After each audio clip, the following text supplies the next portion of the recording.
সেরা ক্রীড়াবিদ নির্বাচনের মঞ্চে অনেক নাটকের পর ঘোষণা করা হলো জাতীয় ফুটবল দলের প্রধান কোচের নাম। তিনি হলেন যুক্তরাষ্ট্রের সাবেক ফুটবলার থমাস ডুলি। উপস্থাপক কাজী সাবির আমন্ত্রণ জানান বাফুফের সভাপতি তাবিত আওয়ালকে। ফুটবল কোচের প্রসঙ্গ আসতেই তিনি সবাইকে চমকে দিয়ে মঞ্চে হাজির করেন থমাস ডুলিকে। বেয়ার লেভারকুসেনের মতো ক্লাবে খেলা ডুলি ফিলিপাইনকে এশিয়ান মঞ্চে বড় সাফল্য এনে দেন।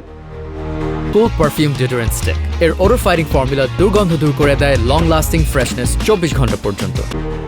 মঞ্চে এসে ডুলি জানান বাংলাদেশের সমর্থক ও ফুটবলারদের চাহিদা মেটাতে তিনি নিজেকে উজাড় করে দিতে প্রস্তুত। এরপর বাংলাদেশের জাতীয় পতাকা নাড়িয়ে মঞ্চ ছাড়েন যুক্তরাষ্ট্রের হয়ে 1998 সালের বিশ্বকাপ খেলা থমাস ডুলি। প্রত্যাহার কাব্য, খেলা 71।